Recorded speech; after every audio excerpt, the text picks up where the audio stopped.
Om Swastiastu, Om Awiganam Astunam Sedam, Om Anubhadra Kertabantu Wiswata. Semoga pikiran yang baik datang dari segala penjuru. Yang saya hormati, dosen pengampu mata kuliah pengantar psikologi.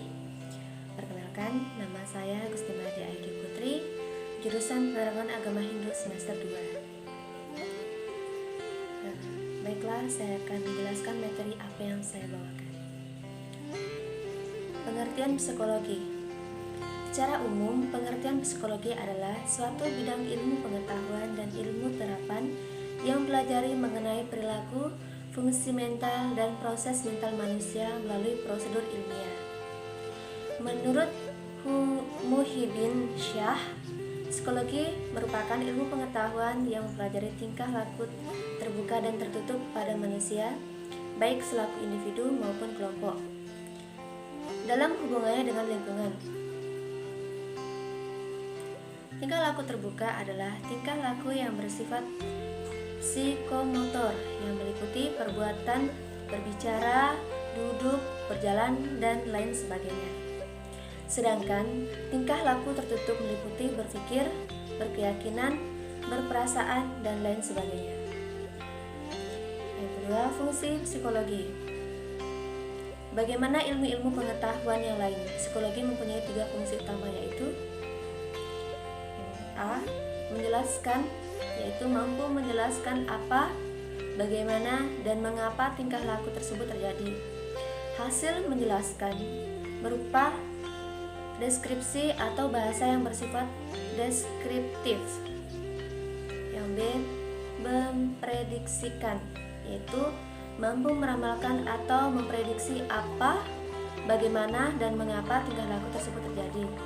Hasil prediksi berupa prognosa, prediksi, atau estimasi. Yang C.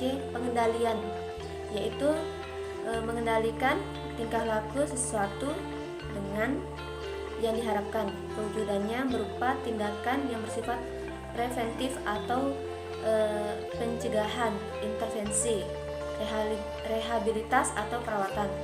Sedangkan menurut Walgito, fungsi dalam psikologi adalah pertama, mengadakan deskripsi, yaitu menggambarkan secara jelas hal-hal yang dipersoalkan atau dibicarakan. Yang B.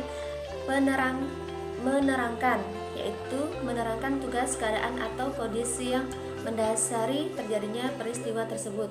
Yang C. Menyusun teori, yaitu bertugas mencari dan merumuskan hukum-hukum atau ketentuan-ketentuan mengenai hubungan antara peristiwa satu dengan peristiwa yang lainnya, atau kondisi satu dengan kondisi yang lainnya. Yang D. Prediksi, yaitu membuat ramalan atau prediksi mengenai hal-hal yang mungkin terjadi yang akan muncul. Yang I-nya pengendalian, yaitu mengendalikan atau mengatur peristiwa. Yang ketiga, manfaat psikologi.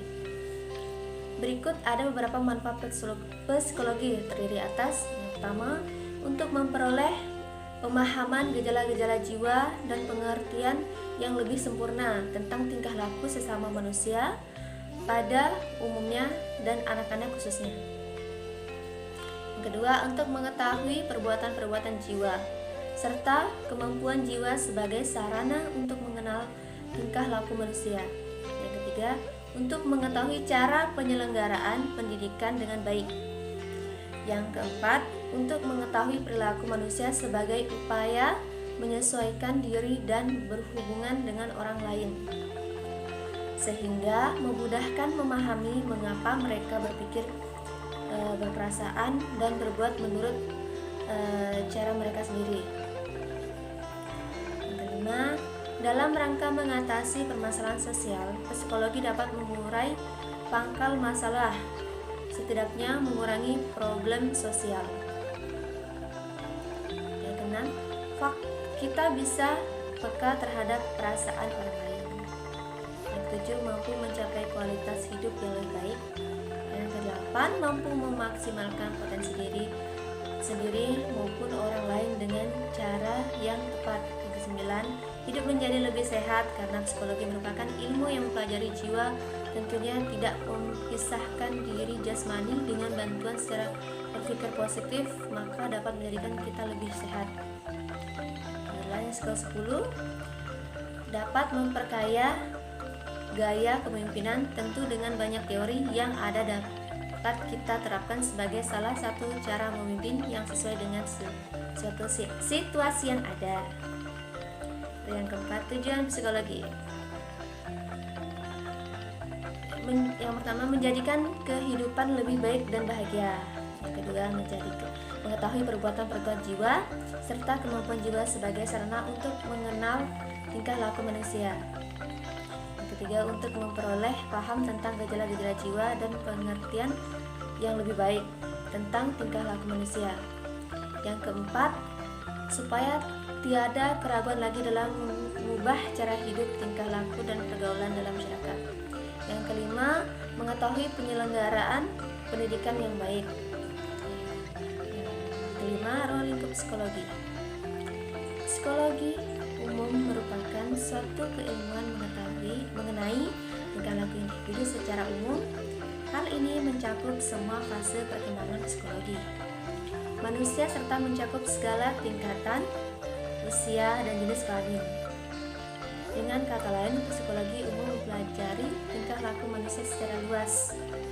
Immanuel Kant berpendapat bahwa lingkup psikologi terbagi menjadi 3 bagian, yaitu kognisi, emosi, dan konasi. Pertama, kognisi. Kognisi berkaitan dengan pemahaman dan pikiran individu. Yang kedua, emosi. Emosi adalah gejala jiwa yang menonjol dan dapat menimbulkan gejolak jiwa. Yang ketiga, konasi. Konasi berkaitan dengan kemauan, hendak, atau keinginan individu. Psikologi khusus adalah psikologi yang digunakan untuk kepentingan lapangan atau praktis. Psikologi khusus terdiri dari cabang dari ilmu psikologi yang dikhususkan pada bidang tertentu.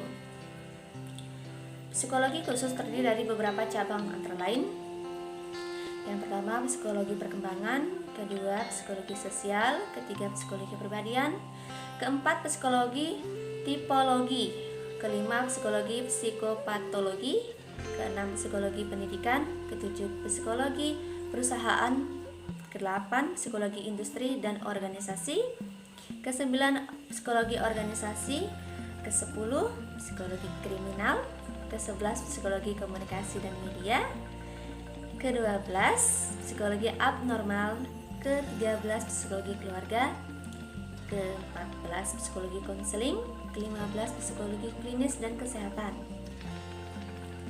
Lalu ada pula studi ilmu psikologi lainnya, antara lain cabang psikologi lainnya.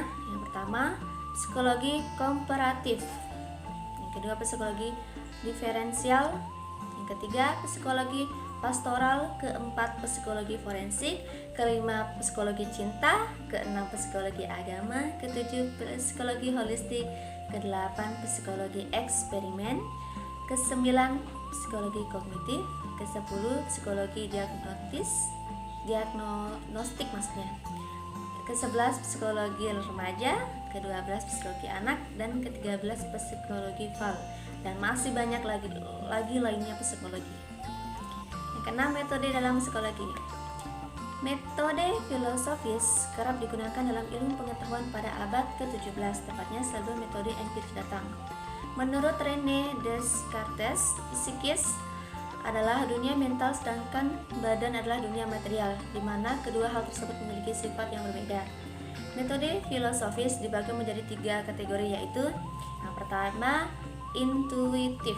Metode intuitif merupakan metode yang digunakan untuk mendapatkan data dan informasi dengan berinteraksi secara langsung dengan objek atau subjek, baik itu secara sengaja maupun tidak sengaja. Yang kedua, religius. Metode religius adalah metode dalam memperoleh data dengan menggunakan materi dalam keagamaan untuk meneliti manusia. Materi-materi dalam keagamaan tersebut digunakan sebagai alat utama untuk mendapatkan informasi. Ketiga, kontemplatif. Metode kontemplatif adalah metode yang digunakan cara merenungkan objek atau subjek yang akan diketahui. Metode kontemplatif sepenuhnya menggunakan kemampuan berpikir dalam keadaan objektif. Yang kelima, empiris. Metode empiris lebih populer digunakan dibandingkan metode filosofis karena metode empiris dianggap lebih mendekati kebenaran. Psikologi dapat dipelajari melalui metode empiris dengan berbagai teknik seperti observasi, pengumpulan bahan, eksperimen, klinis, dan interview. Yang ketujuh, pendekatan psikologi. Psikologi merupakan keilmuan dengan cakupan yang sangat luas sehingga dalam mempelajari psikologi digunakan berbagai pendekatan untuk lebih memudahkan pendekatan tersebut. Antara lain, yang pertama, pendekatan neurobiologis, yang kedua pendekatan perilaku, ketiga pendekatan kognitif, keempat pendekatan psikoanalisa, yang kelima pendekatan fenomenologi, yang kedelapan hubungan psikologi dengan ilmu lain. Psikologi merupakan ilmu yang mempelajari manusia, maka psikologi akan sangat erat hubungannya dengan keilmuan lain yang juga mempelajari manusia. Hubungan ilmu psikologi dengan filsafat mengenai objek dan tujuan keilmuan. Manusia sebagai objek ilmu psikologi juga merupakan objek dari filsafat. Filsafat mempelajari mengenai tujuan hidup manusia, kodrat manusia, dan lainnya. Psikologi dan filsafat memiliki hubungan walaupun keduanya merupakan keilmuan yang terpisah. Keilmuan lain yang mempelajari manusia adalah psikologi dan biologi. Sosiologi lebih mempelajari kelompok sosial dan komunitas yang berkaitan dengan psikologi sosial dan hubungan antara individu dengan lingkungannya. Biologi lebih mengarah ke proses biologis manusia dan sangat dekat hubungannya dengan psikologi klinis serta psikologi perkembangan. Psikologi juga memiliki hubungan dengan pedagogik. Kedua keilmuan ini memiliki hubungan timbal balik. Pedagogik memiliki tujuan dalam membimbing manusia dari lahir hingga meninggal, dan psikologi bertugas dalam menunjukkan perkembangan hidup manusia termasuk ciri dan wataknya.